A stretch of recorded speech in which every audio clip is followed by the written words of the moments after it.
Mega প্রকল্পের মাধ্যমে mega দুর্নীতি শুরু হয়েছে। মাননীয় স্পিকার, স্কুল ফিডিং প্রোগ্রাম থেকে এক সপ্তাহে ডিম, রুটি, কলা বাবদ প্রতি সপ্তাহে 17 কোটি টাকা লুটপাট করা হচ্ছে। মাননীয় স্পিকার, খাল খনন কর্মসূচিতে প্রতিদিন পত্রিকায় নতুন নতুন দুর্নীতির খবর আসছে। মাননীয় স্পিকার, দুর্নীতির নতুন রুল মডেল হয়েছে। এখন ক্যালকুলেটরে হিসাব করে 10 থেকে 15% পর্যন্ত ঘুষ নেওয়া হচ্ছে।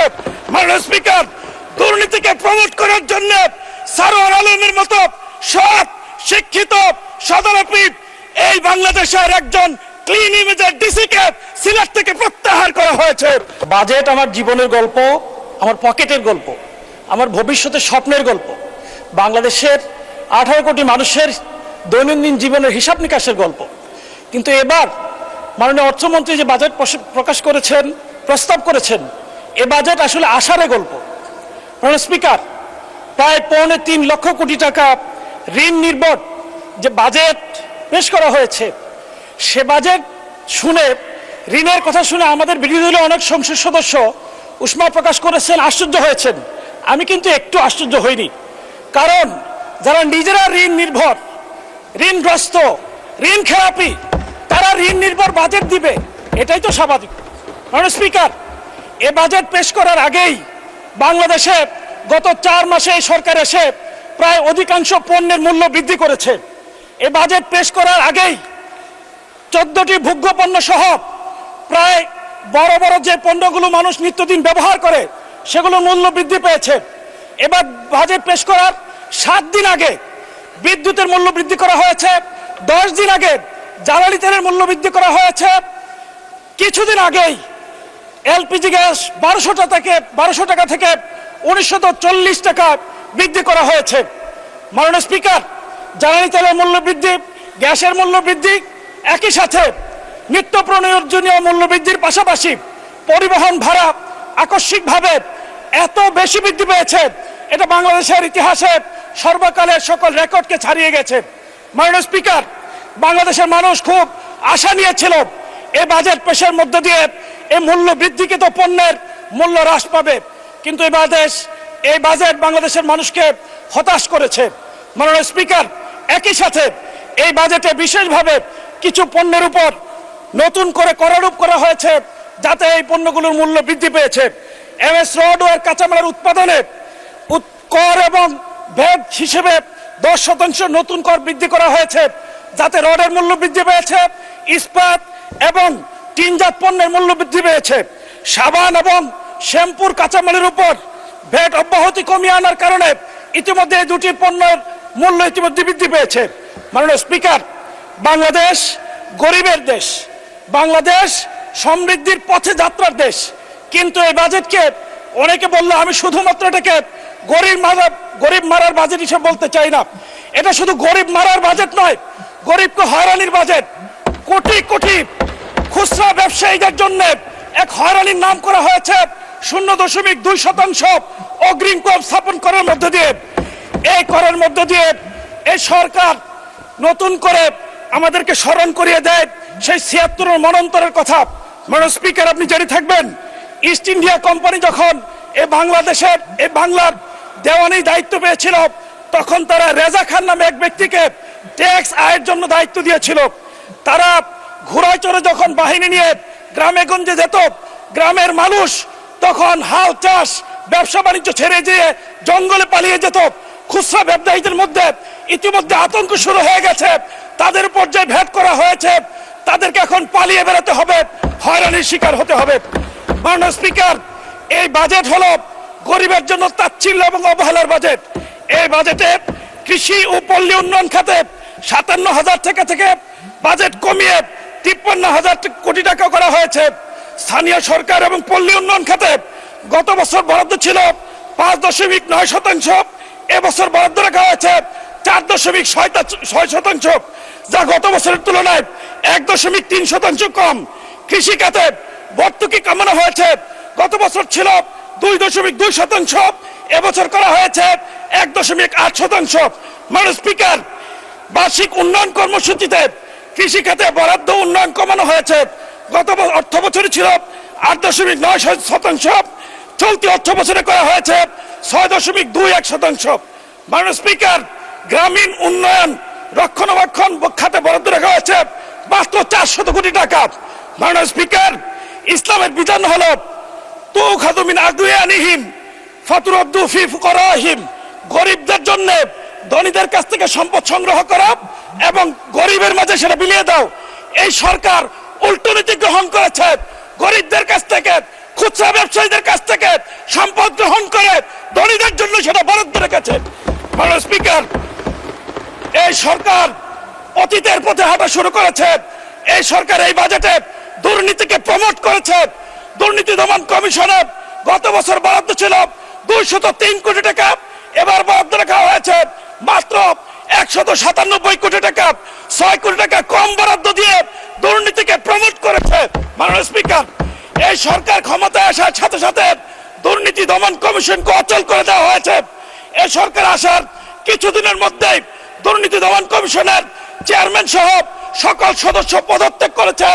এখন পর্যন্ত তারা দুর্নীতি দমন পুনর্গঠন করেনি, যার ফলশ্রুতিতে মেগা প্রকল্পের মাধ্যমে মেগা দুর্নীতি শুরু হয়েছে। মাননীয় স্পিকার, স্কুল ফিডিং প্রোগ্রাম থেকে এক সপ্তাহে ডিম, রুটি, কলা বাবদ প্রতি সপ্তাহে 17 কোটি টাকা লুটপাট করা হচ্ছে। মাননীয় স্পিকার, খাল খনন কর্মসূচিতে প্রতিদিন পত্রিকায় নতুন নতুন দুর্নীতির খবর আসছে। মাননীয় স্পিকার, দুর্নীতির নতুন রুল মডেল হয়েছে।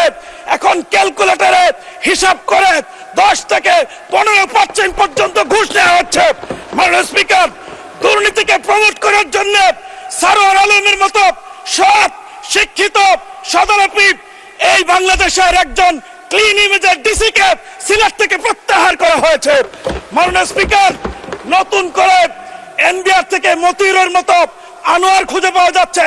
মতিউরের ছিল 500 কোটি টাকার দুর্নীতি, আনোয়ারের দুর্নীতি পাওয়া গেছে 900 কোটি টাকা। মাননীয় স্পিকার, বাংলাদেশ রেস্টুরেন্ট ওনার্স অ্যাসোসিয়েশনের মালিক তিনি বলেছেন, যে এনবিআর বাজেট প্রণয়নে যুক্ত থাকে, যে এনবিআর করারূপ করে, যে এনবিআর ভোট করে, সেই এনবিআর যে পরিমাণ দুর্নীতি করে সেটা যদি নেওয়া হয় তাহলে বাংলাদেশে বাজেটের দরকার হবে না।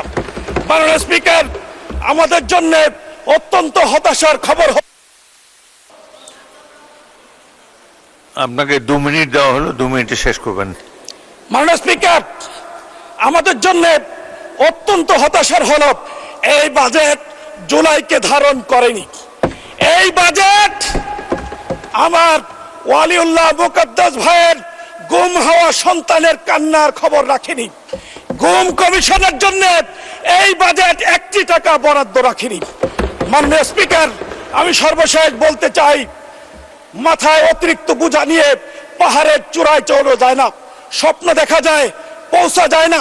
মাননীয় স্পিকার, সমুদ্রের জলরাশি অনেক বেশি, কিন্তু কোন পিপাসার্থ মানুষের পিপাসা মেটাতে পারে না। কিন্তু সামান্য কূপের পানি শত শত বছর ধরে হাজার হাজার মানুষের পিপাসা মেটাতে পারে।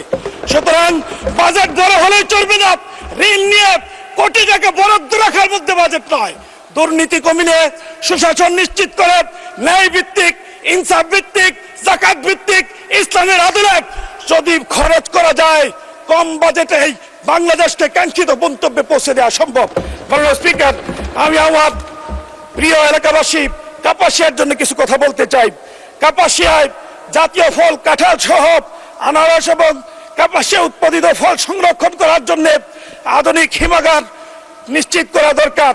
মাদক, সন্ত্রাস, চাঁদাবাজি এবং কিশোর গ্যাং রুখতে বিশেষ যৌথ অভিযান পরিচালনার জন্য বিশেষ বরাদ্দ দাবি করছি।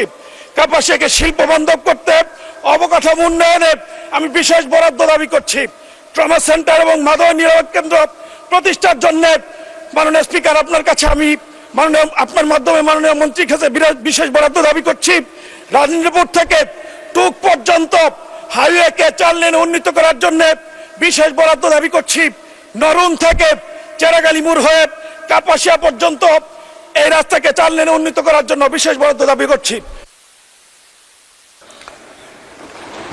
একজন নারী সদস্য এই মাত্র যে বক্তব্য রাখলেন, তিনি প্রকৃতপক্ষেই এবাদুর রহমান চৌধুরী সাহেবের যে কন্যা, এটা তিনি প্রমাণ করেছেন তার বক্তব্যের মাধ্যমে। এজন্য তিনি ধন্যবাদ পাওয়ার যোগ্য। জহরাত আদিব চৌধুরী 327 মহিলা আসন 27। আপনার সময় 10 মিনিট। ধন্যবাদ মাননীয় স্পিকার। আসসালামু আলাইকুম, আদাব। মহান জাতীয় সংসদে আজকে আমার প্রথম বক্তব্য। এই সংসদে আমার পিতা মরহুম এবাদুর রহমান চৌধুরী 4 বার এসেছিলেন নির্বাচিত হয়ে এবং দেশে এবং জনগণের কল্যাণে কাজ করেছেন। এই সুযোগের জন্য আমি ধন্যবাদ জানাতে চাই আমাদের সংসদ নেতা মাননীয় প্রধানমন্ত্রী এবং বিএনপির নীতি নির্ধারকদের প্রতি। এই 2026-27 সালের বাজেটের একটি দর্শন হলো সবার আগে বাংলাদেশ। এই দর্শন কোনো নতুন কিছু নয়, এর ভিত্তি হচ্ছে আমাদের মহান শহীদ রাষ্ট্রপতি জিয়াউর রহমানের আদর্শ এবং গণতন্ত্রের আপোষহীন নেত্রী সফল প্রধানমন্ত্রী মরহুম বেগম খালেদা জিয়ার আধুনিক বাংলাদেশ বিনির্মাণের দূরদর্শী পরিকল্পনার অংশ। এটি একটি আধুনিক রূপান্তর মাত্র। আমি ধন্যবাদ জানাতে চাই আমাদের মাননীয় অর্থমন্ত্রীকে এবং মন্ত্রিসভার প্রত্যেকজন সদস্যকে যে ওনারা শুধু একটি আয় ব্যয়ের হিসাব আমাদের সামনে উপস্থাপন করেনি, বরঞ্চ করেছেন 1971 থেকে 2024 সালের সকল লড়াকু বাংলাদেশিদের আকাঙ্ক্ষার প্রতিফলন এই ঐতিহাসিক দলিলে। কিন্তু দুঃখজনক হচ্ছে যখন আমরা আমাদের বিরোধী দলীয় সংসদদের কাছ থেকে এই বাজেটের আলোচনাতে অংশগ্রহণ দেখছি, আমার দুঃখ লাগে যে ওনারা প্রিন্সিপাল বা টেকনিক্যাল লেভেলে কোনো অ্যানালাইসিস না করে ওনারা কথার ফুলঝুরি জ্বালাময়ী বক্তব্য দিয়ে সময়টাকে পার করছেন। এখানে আমি যদি মাননীয় স্পিকার, আমি যদি 2026-27 সালের বাজেটকে অ্যানালাইসিস করি, আমি লাস্ট 25 ইয়ার্সে যতগুলো বাজেট ছিল তার কিছুটা স্টাডি করার চেষ্টা করেছি এবং যখন আমি দেখি যে এখানের মধ্যে কয়েকটি নজিরবিহীন স্ট্র্যাটেজিক্যাল শিফট নোটিস করেছি। এর মধ্যে যেটা মেজর আমি বলবো সেটা হচ্ছে ইনস্টিটিউশনাল রিফর্ম এবং যে ডিরেগুলেশনের ফোকাসটা। বিগত দশকগুলোতে আমরা মেগা প্রজেক্ট, মিথ্যা জিডিপি গ্রোথের ফুলঝুরি শুনেছি, কিন্তু এবার ক্লিয়ারলি একটা ফোকাসড অ্যাপ্রোচ নিয়ে আসা হয়েছে যেখানে long term sustainable organisational capability build করা হচ্ছে থ্রু ইনস্টিটিউশনাল গভর্নেন্স রিফর্মের মাধ্যমে, ডিরেগুলেশনের মাধ্যমে, যার এক্সাম্পল হচ্ছে simplified business registration, licensing process, service level agreement যেখানে টাইম বাউন্ড অ্যাপ্রুভালের অ্যাপ্রোচ নিয়ে আসা হচ্ছে। এছাড়া আমরা দেখছি সামষ্টিক অর্থনীতির একটা স্ট্রাকচারাল ওভারহল যেখানে কাগজি মুদ্রা ছাপানো বন্ধ করে ধীরে ধীরে আমাদের বেসরকারি খাতের বিনিয়োগে উৎসাহিত করার জন্য ঋণ ব্যবস্থার সম্পূর্ণ রিস্ট্রাকচারিং। এছাড়া যেটা সবচেয়ে লক্ষণীয় হচ্ছে মানব সম্পদে আমাদের একটা আগ্রাসী বিনিয়োগের প্রচেষ্টা, যেটা অ্যাকচুয়ালি আমাদের দক্ষিণ এশিয়ার প্রত্যেকটা কান্ট্রির সাথে যদি আমি কম্পেয়ার করি, এটা একটা যুগান্তকারী দৃষ্টান্ত স্থাপন করতে যাচ্ছে। কারণ আমাদের বাজেটে একটা বিশাল অংশ 29.7% আমরা সামাজিক খাতে বরাদ্দ রাখা হয়েছে এবং ধীরে ধীরে লক্ষ্য ধারণ করা হয়েছে যেখানে শিক্ষা এবং স্বাস্থ্যকারে 5% করে উন্নীত করা হবে, যেটা আমাদেরকে একটা economy based, knowledge based economy এবং মিডল ইনকাম ট্র্যাপ থেকে বের হতে সাহায্য করবে। মাননীয় স্পিকার, আমি হার্ভার্ড বিজনেস স্কুলের ছাত্রী, তাই যখন এই বাজেটটা পড়াশোনা করার চেষ্টা করেছি আমি চেষ্টা করেছি যে কিছু ফেমাস কনসেপ্টের সাথে এটাকে কম্পেয়ার করার। এর মধ্যে একটা যে বিজনেস স্কুলে আমাদেরকে শিক্ষা দেওয়া হতো একটা ইম্পর্টেন্ট কনসেপ্ট, সেটা হচ্ছে ইমার্জিং মার্কেটগুলো কেন ডেভেলপ যে ইকোনমিতে যেতে পারে না, কি কেন তারা ডেভেলপ করতে গিয়ে বাধার সম্মুখীন হয়। এর মধ্যে একটি ইম্পর্টেন্ট পয়েন্ট হচ্ছে যে এই ধরনের মার্কেট ইকোনমিগুলোতে ইনস্টিটিউশনাল ভয়েড কাজ করে, যেসব ইনস্টিটিউশন থাকা দরকার সেগুলো থাকে না অথবা থাকলেও ভঙ্গুর অবস্থায় থাকে। এবং বাংলাদেশ এটার একটা বেসিক একটা মানে পারফেক্ট এক্সাম্পল, যেখানে আমরা লাস্ট 17 বছরে আমরা দেখেছি কিভাবে দেশের প্রত্যেকটা প্রতিষ্ঠানকে ধ্বংস করে দেওয়া হয়েছে। এর সলিউশন অবশ্যই এই বাজেটের মধ্যে আমি নোটিস করেছি, যেখানে আমাদের ইনস্টিটিউশনগুলো কিভাবে ক্যাপাবল করে তোলা যায় তার একটা লং টার্ম প্রপার প্ল্যানিং হয়েছে। এছাড়া আরেকটি কনসেপ্টের কথা আমি বলতে চাই, সেখানে হচ্ছে যে একটি অর্গানাইজেশন বা একটি দেশ পিছিয়ে পড়বে সে যদি শুধুমাত্র বর্তমানকে নিয়ে থাকে, তাকে চিন্তা করতে হবে ভবিষ্যতে কিভাবে পৃথিবীটা বদলাচ্ছে এবং তার সাথে তাকে অ্যাডজাস্ট করতে হবে। এটাকে বলা হয় অ্যাম্বিডেক্সট্রিটি কনসেপ্ট। সো এটা যদি আমি ন্যাশনাল লেভেলে নিয়ে আসি, এটাকে কনসেপ্টটা খুব কঠিন শোনালেও আসলে খুব কঠিন নয়। যেটা হচ্ছে যে আমাদেরকে কারেন্ট যে আমাদের স্ট্রেংথ আছে তাকে এক্সপ্লয়েট করতে হবে টু দ্য ম্যাক্সিমাম লেভেল, যেটা আমাদের আরএনজি সেক্টর আছে, আমাদের হিউম্যান যে আমাদের যে আমরা স্কিল ফোর্স আমাদের আছে তা এটাকে আমাদের পারফেক্ট এক্সপ্লয়টেশন থেকে ইমপ্রুভ করতে হবে এবং আমাদের এক্সপ্লোরেটিভ ইকোনমির দিকে যেতে হবে। এটার একটা এক্সাম্পল হচ্ছে চায়নাতে আমরা দেখেছি তারা কিভাবে করে তাদের ম্যানুফ্যাকচারিং হাবকে এক্সপ্লয়েট করছে এবং সাথে সাথে green energy transition AI based ইকোনমির দিকে তারা এক্সপ্লোর করছে এবং তারা সাকসেসফুল হচ্ছে।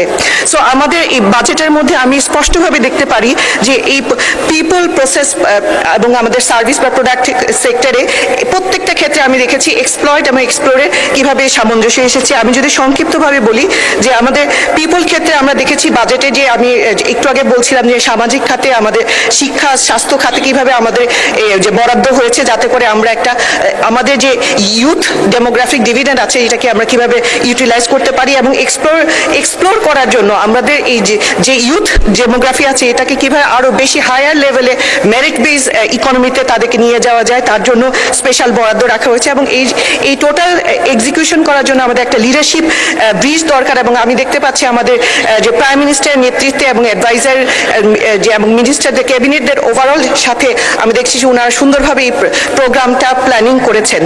এখানে যদি আমি প্রসেসের ক্ষেত্রে আসি আমি দেখি যে আমাদের কারেন্ট যেসব ইনস্টিটিউশন আছে এটাকে আরো কিভাবে ইমপ্রুভ করা যায় এই জন্য এসওপি বেসড কনসেপ্ট নিয়ে আসা হয়েছে। টাইম বাউন্ড আমি অ্যাপ্রুভালের কথা একটু আগে বলছিলাম, অটোমেশনের কথা বলা হয়েছে এবং আমি জানতে পেরেছি যে প্রজেক্টগুলোকে যাতে করে আমরা প্রপারলি ইমপ্লিমেন্ট হয় টাইমলি ইমপ্লিমেন্ট হয় তার জন্য ডিজিটাল ড্যাশবোর্ডের কথাও চিন্তা করা হচ্ছে। এছাড়া এক্সপ্লোরের জন্য আমরা creative economy sports economy blue ইকোনমির কথা দেখছি যেটাতে করে আমাদের দেশকে আমরা সামনে এগিয়ে নিতে পারবো। এবং আমাদের প্রোডাক্ট পার্সপেক্টিভে এক্সপ্লয়েটের ক্ষেত্রে আমি দেখেছি যে আমাদের কারেন্ট যেসব সিস্টেমসগুলো আছে তা কীভাবে অপটিমাইজ করা যাবে এফিসিয়েন্সি ইনক্রিজ করা হবে তার জন্য কথা বলা হয়েছে। এছাড়া ডিজিটাল ডিসরাপশনের মাধ্যমে ফিউচার মানে পৃথিবীতে যাতে আমাদের নাগরিকরা সুন্দরভাবে তার সেবা পায় তার জন্য ওয়ান সিটিজেন ওয়ান কার্ডের মতো যুগান্তকারী পদক্ষেপ নেওয়া হয়েছে। এখন আমি যেহেতু আমি ব্যবসা কর্পোরেটে অনেকদিন ছিলাম আমি বিজনেস এনভায়রনমেন্ট নিয়ে কয়েকটি কমেন্ট করতে চাই। এই বাজেটের মধ্যে মেজর যেসব বড় ব্যবসা প্রতিষ্ঠান আছে তাদেরকে এবং এসএমই এন্টারপ্রেনারদের জন্য ইকুয়ালি খুব ভালো ভালো কিছু পদক্ষেপ নেওয়া হয়েছে। মেজর বিজনেসদের একটা মেজর কমপ্লেইন ছিল যে প্রেডিক্টেবল ট্যাক্স স্ট্রাকচার নাই। আমাদের এই বাজেটের মধ্যে প্রতিশ্রুতি দেওয়া হয়েছে যে নেক্সট 5 বছর কর কাঠামো অপরিবর্তিত থাকবে যেটা একটা খুবই যুগান্তকারী পদক্ষেপ। এছাড়া হ্যারাসমেন্ট ফি ট্যাক্স কমপ্লায়েন্সের জন্য ফেসলেস অটোমেটেড সবকিছু ফাইলিং থেকে শুরু করে audit selection process risk base করা হচ্ছে যেটাকে আমি সাধুবাদ জানাই। প্রফিট রিপ্যাট্রিয়েশনের জন্য 30 দিনের একটা টাইম বাউন্ড যে এসএলএ দিয়ে দেওয়া হয়েছে যেটাও অবশ্যই ব্যবসায়ীরা খুবই যে সানন্দে গ্রহণ করেছেন। এছাড়া ডিসপিউট রেজলিউশনের ক্ষেত্রে এডিআরকে আরো এফেক্টিভ করা হচ্ছে। অ্যাপিল ফাইলিং এর ক্ষেত্রে ফিসকে অনেকভাবে কমিয়ে দেওয়া হয়েছে যাতে এবং জরিমানা মওকুফের মতো প্রণোদনা দিয়ে লং টার্ম যেসব মামলাগুলো কোর্টে পেন্ডিং পড়েছে তা রিজলভ করার জন্য তাদেরকে প্রণোদনা দেওয়া হয়েছে। এতে করে আমি যারা যেসব ব্যবসায়িক নেতৃবৃন্দের সাথে আমি কথা বলছি সবাই খুব আগ্রহ ভরে এই বাজেটের ইমপ্লিমেন্টেশনের দিকে তাকিয়ে আছেন। এছাড়া এসএমই এন্টারপ্রেনারদের একটা মেজর চ্যালেঞ্জ থাকে যে ইজি অ্যাক্সেস টু ফাইন্যান্স। এখানে আমি দেখেছি যে পার্সোনাল লোন লিমিটকে 5 লাখ থেকে 10 লাখ করা হয়েছে। ক্রেডিট কার্ডে কোলাটেরাল ফ্রি করে দিয়ে হয়েছে 10 লাখ থেকে 20 লাখ। ই লোন যেটা ডিজিটাল ক্যাশলেস ইকোনমি তৈরি করার জন্য আমাদের খুবই কাজে লাগবে সেখানে 50,000 টাকা পর্যন্ত ডিজিটালি ই লোন ডিসপার্স করা যাবে। এই প্রত্যেকটা পদক্ষেপ আমাদের small cottage entrepreneur home based মহিলা এন্টারপ্রেনার ইউথদেরকে সাহায্য করবে। এছাড়া আমি অনেকগুলো আসলে বলে শেষ করা যাবে না, অনেকগুলো প্রণোদনা দেওয়া হয়েছে। 0% টার্নওভার ট্যাক্স থেকে শুরু করে ফ্রিল্যান্সারদেরকে ট্যাক্স এক্সাম্পশন দেওয়া হয়েছে। আরেকটি বড় যে চেঞ্জ হচ্ছে সিম্পলিফাইড ট্যাক্স কমপ্লায়েন্স যেটা ফ্ল্যাট রেট টার্নওভার ট্যাক্স দেওয়া হয়েছে। আমাদের দেশে লক্ষ লক্ষ ক্ষুদ্র যে খুচরা ব্যবসায়ী আছেন তাদেরকে ইনফর্মাল ইকোনমি থেকে কিভাবে ট্রানজিশন করা যায় ফর্মাল ইকোনমিতে এই ফ্ল্যাট রেট টার্নওভার ট্যাক্স একটি যুগান্তরী পদক্ষেপ হিসেবে কাজ করবে। এখন আমি সংক্ষেপে যদি আমার এলাকার কথা বলি, আমি মৌলভীবাজারে বড়লেখা জুড়ি এলাকার মেয়ে। আমাদের হাকলকি হাওর মাধবকুণ্ড জলপ্রপাত এবং পাথারিয়া পাহাড়ের চা বাগানে ঘেরা খুবই ইকো ট্যুরিজমের একটা বিশাল অপরচুনিটি নিয়ে আমরা অপেক্ষা করছি।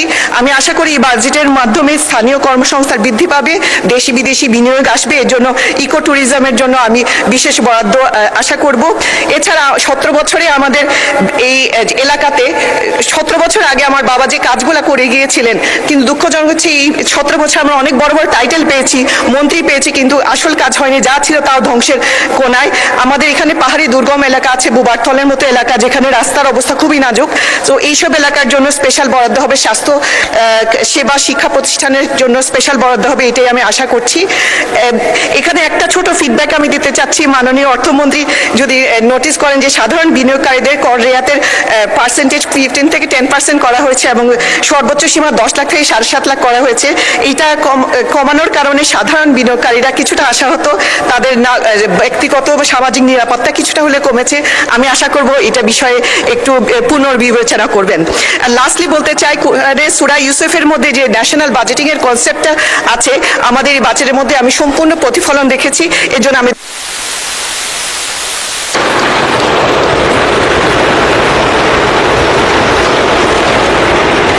মাননীয় সংসদ সদস্য, আমি আপনাদের উদ্দেশ্যে একটা কথা বলতে চাই।